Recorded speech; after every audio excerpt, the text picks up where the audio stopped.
Get my 6. What's up, everybody?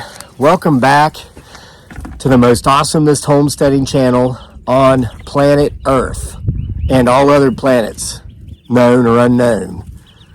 It typically doesn't have anything to do with homesteading off the grid.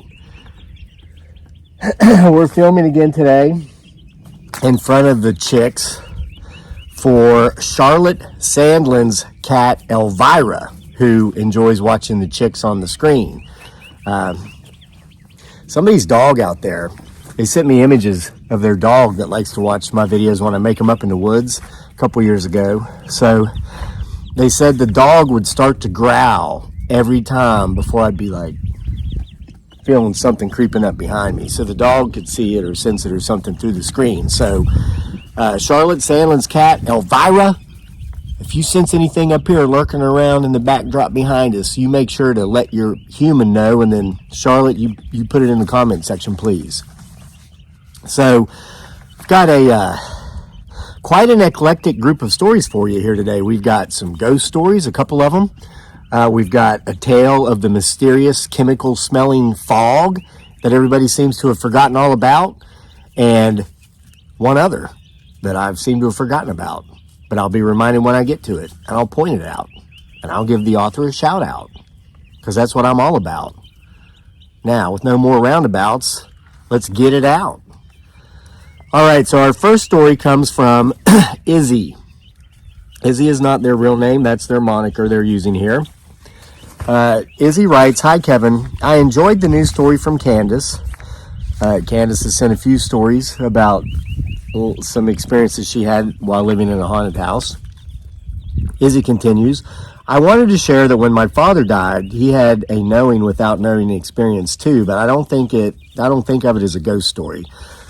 Izzy includes 3 different weird things that she's experienced throughout her time, and they're all very interesting. To include this one, the first.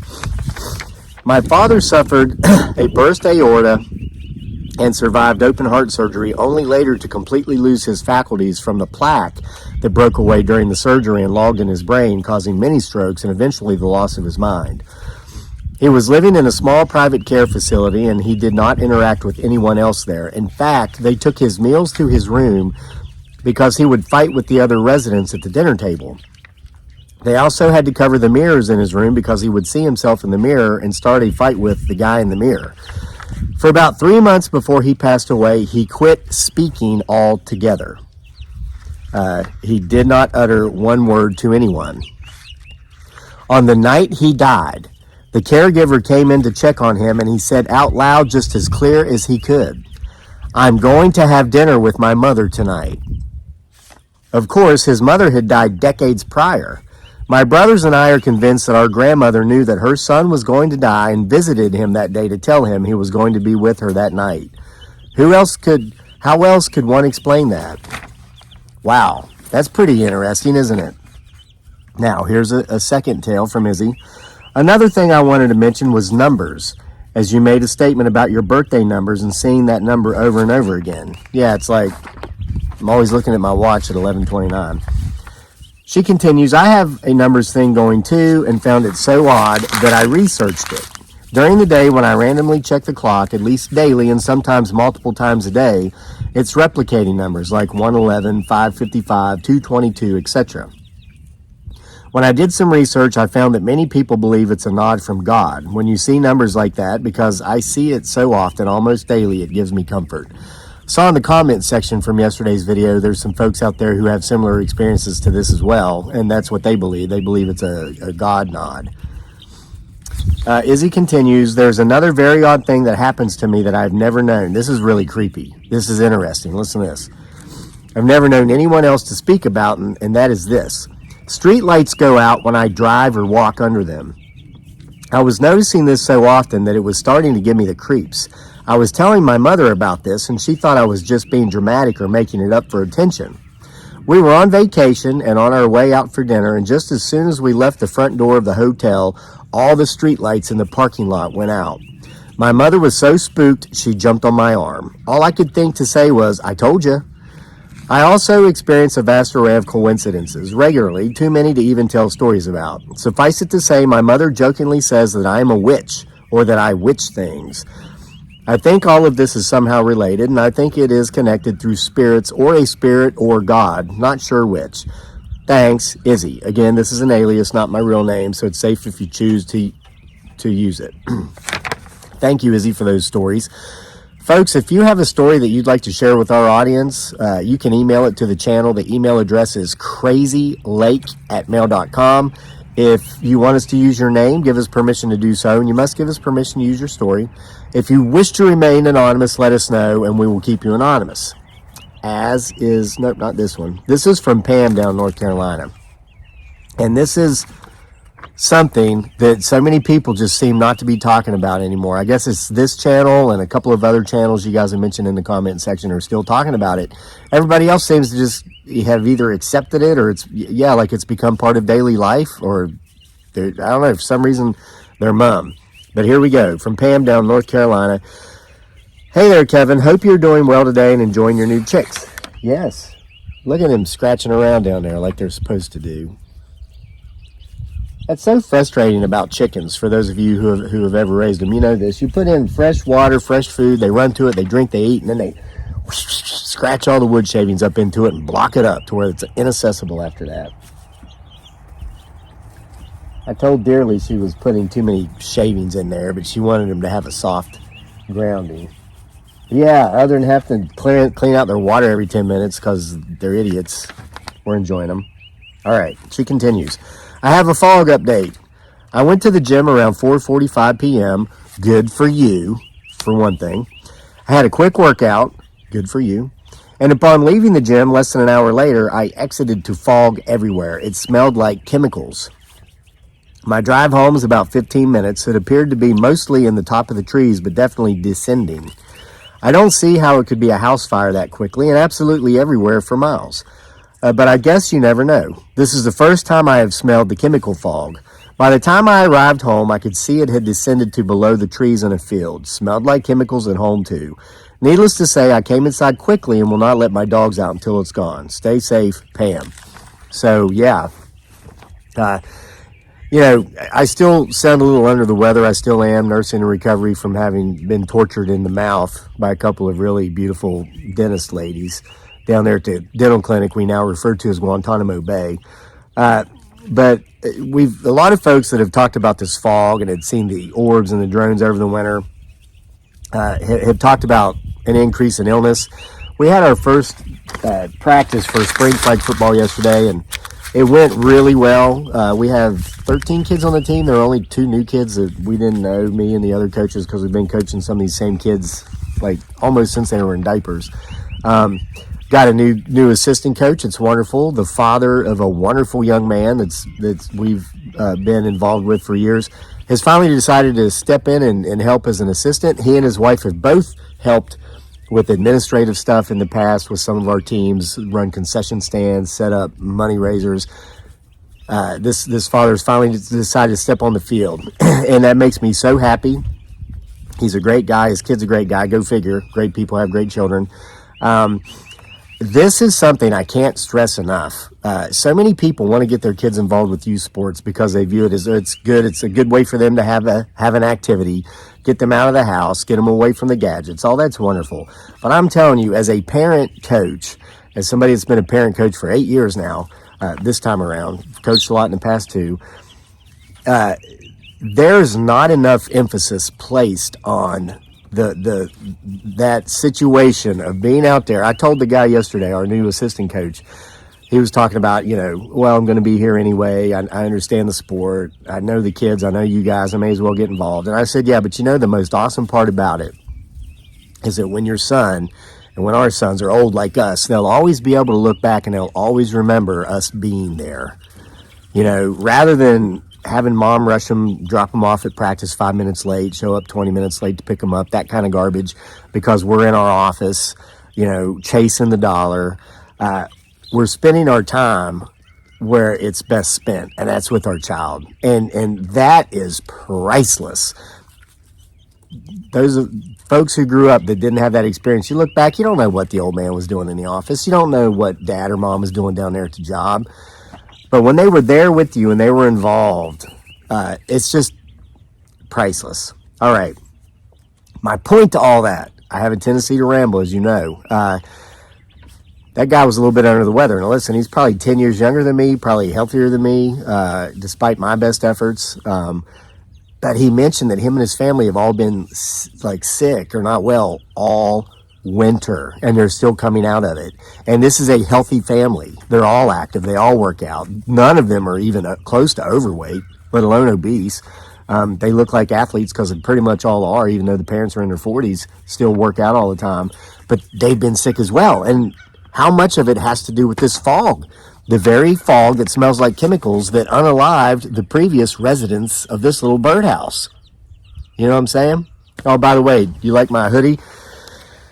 I created this, and Mike Shriver, one of my moderators on here, when we go live, he's always saying, who would buy a sweatshirt if Kevin made them? Hey, Mike, I already got them. There's like this products bar below the videos or something. If you scroll this through there far enough, you'll find this. It says, Bigfoot Sasquatch is really only hiding from the IRS. That's my theory. I mean, it's one of my theories, but I like to wear this hoodie this time of year, not just because it's still a bit chilly out, but because it's tax season. And every time I take my paperwork, all my numbers, all my 1099s, all 24 of them, and all this stuff to my CPA, and he gets back in touch with me and tells me the damage, I'm like, I totally understand why Bigfoot Sasquatch does not want to be found, because they would tax and regulate everything that son of a gun did and take half of it away from him. Tell him how, well, you know, it's only fair because you're bigger and stronger than everyone else. You should have to take care of those who just aren't as privileged as you. Yeah. All right, whatever. You scroll through there. I don't know how much it costs, but you ought to get one. All right, continuing. Here's an anonymous email. And, oh yeah, this one's good. I'm telling you, we are 60 days out from the declaration being made of the next pandemic, that being the hachew. This is anonymous email. Let me read it. I contacted you a few weeks back about the hachew found in our milk supply here in Arizona. Okay, now, this individual like stocks shelves and prepares pre-ordered groceries for customers. She deals with deliveries, so she's out there, boots on the ground, in the field, seeing it every day. Okay, at the time she contacted me last time, we were having problems with no cream or half and half in stock. They were always out of this stuff because of the hachew having affected the cattle in Arizona. The stock problem has now expanded to milk and cheese products like ricotta cheese, cream cheese, and sour cream now being out of stock, along with the continued cream half and half and the egg shortages continuing. Not sure why it would affect these products and not milk itself. Maybe the pasteurization process? Anyway, thank you for what you do, keeping us all updated. Please feel free to share this information, but please keep me anonymous. Thank you, anonymous. Folks, you got to be taking care of yourself. You got to stay fit. You got to stay healthy. Your level of health and physical fitness, I honestly believe, just like with the last pandemic, is going to be your best defense against the pandemic. It's survival of the fittest. It's the law of nature. The weak, those who can't fend for themselves out there in nature doesn't have a social security net where they take care of you if you're in that condition. The haves have gotten tired of taking care of the have-nots, so they are unaliving the have-nots through geoengineering of all kinds of stuff that the naked eye will never see, and that those of us who question it will be called out as cuckoo for Cocoa Puffs for calling it out. But you better get fit, because we're going to see very high mortality rates probably by this summer. All right? Hey, you think being sore the day after going out and jogging for 20 minutes sucks? Trust me, that's temporary. You get through about 8 or 10 days of that, and you'll never be sore again, and you'll be running like the wind, and you'll be saying, gosh, why haven't I been doing this my whole life? You want to sit around on your Rudy Poo candy backside, as The Rock would have called it. You're fixing to find out what discomfort's all about once this pandemic kicks in full gear.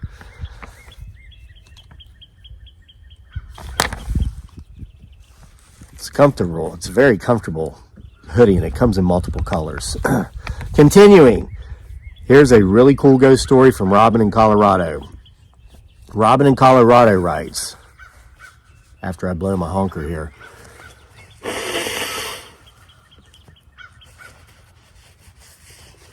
Hey, at least I'm bringing tissue. For the last 7 years on his channel, I've used my sleeve like a 3-year-old. It triggers a lot of yups. They don't like that. They just can't deal with that. It's too southern for them. All right.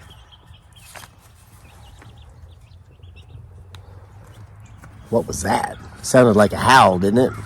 Hey, Elvira the cat, did you sense anything? Did your hackles stand up? All right.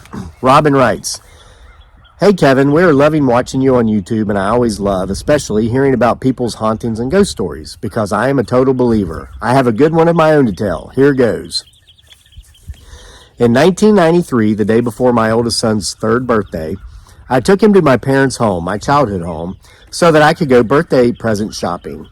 He was not there long, maybe a couple of hours. I picked him up promptly after I was done, and we started home, only about a 10 minutes drive. He and my younger son were in their car seats in the back. When he said, Mom, there was a scary mommy at Grandma's. He referred to women as mommies. Huh. I wonder if he refers to women as Karens now in adulthood. Just curious. I could see him in the rearview mirror, and I jumped right in on that. A scary mommy? Who was it? He replied, I don't know his name. He used the wrong pronoun. Whoa. Maybe in 1993, but now, brah. Robin, no one's judging. Just kidding. I'm judging the hell out of that nonsense. Some people just say they like the humor on this show, so I was trying to be funny. Perhaps it's called facetiousness. I find that stuff funny. All right. I continued thinking maybe he meant my mom, who was a little impatient at times. Grandma? No, not Grandma. Someone who came to the door? Someone who visited? My dad had his college students over pretty often. No.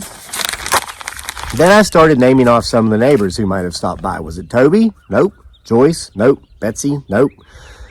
Who could this have been? I couldn't figure it out. I needed to know, though, who had been at my folks' house and had scared my son. We got home and went inside, but put the baby in the crib and sat Tristan on the bed in front of me. I was determined to know who had scared him. Was it the lady who cleans the house for Grandma sometimes? Nope. What was this person doing there? Visiting Grandma and Grandpa? I don't know. What was this person doing at Grandma's? Again, he really didn't know. Then I asked, okay, so where in the house did you see this mommy? He knew right away. Up chairs, which meant upstairs in his toddler language. What the heck was a strange woman doing upstairs in my parents' house if it wasn't a student or someone there cleaning or fixing something? So I asked, what was this mommy doing upstairs? Was she asking to speak to a manager? I'm just kidding, I added that part in. I don't know, the child said. I asked, was someone there visiting Grandpa in his office? No. Did someone ask to use the phone or borrow a book? No. I could not figure this out. Finally, I said, Tristan, what was this mommy doing? He thought for a minute and then he said nothing. I was completely baffled and said, there was a mommy up in the hallway just standing there doing nothing? He nodded. Then his eyes got big and he said, Mom, him had no feet. I was instantly stunned. I knew what he had seen. When I myself was 14 years old, about 15 years prior to this day, I had gotten up in the night to go to the bathroom. When I came out, I encountered an ethereal figure in the hall, a woman floating in front of me, clear as day. She was wearing a long white dress, a ghostly figure. She made no sound and did not move. I stood there looking in disbelief for a couple of minutes, and then she floated away, dissipated into thin air. I was stunned. I truly believe that my son and I saw the same entity 15 years apart. I have no idea who it could have been or why she appeared to me as a teenager and then to my young son. I spent a lot of time at that house after my parents both passed while I was cleaning everything out and getting the house ready to sell. A whole lot. But she never appeared to me again. I will always wonder who this was and why she came to us the way she did. 100% true story. We love all your chats and your tales of things you have encountered and hope to see on your property. This would be my dream life too. You can share this or not, and I don't care if you use my name or not. Either way, we love you. Very sincerely, Robin in Colorado. Robin, thank you so much for your story. That was creepy. And I've said multiple times on this channel that the best stories are the ones that have no explanations. Because like Mark Twain says, it's harder to write fiction than it is nonfiction, because fiction at least has to make sense. It has to be believable. Nonfiction doesn't. And so therefore, those are the best stories because they're the most real. Because life doesn't always make sense. Right? So thanks for joining us today. Chicks, did you enjoy them joining us today? Yeah, all except those two. They're like, man, those people suck. They went back inside. All right, so send us your stories if you want them shared. Again, the email address is crazylake@mail.com. FYI, these stories are put together in readable volumes. They're available on Amazon in print and Kindle. It's called True Hauntings. True stories of people's real experiences with the paranormal, supernatural, cryptids, UFOs, aliens, and abductions. We're up to volume 9 now of that. These stories go in there, and there's so many stories that we just can't get to or read, because at times we get 100 or 200 emails a night, and there's simply not enough time to read all those stories on the channel. So make sure to go to Amazon and check those out. There's some really good ones in there. So again, thank you for your time. Take it easy on yourself, but work out, push yourself, okay? Get out of your comfort zone, because you know what? That's where success is. It's on the other side of your comfort zone. Go out there and get it by making yourself a bit uncomfortable through healthy living, active lifestyle, get some exercise. It's okay to reward yourself at the end of the day with a cold one, or a bowl of the Lord's lettuce, something like that. But do the work required to earn the reward at the end of the ordeal. You know what I mean? Keep your head on a swivel. We'll see you for more next time.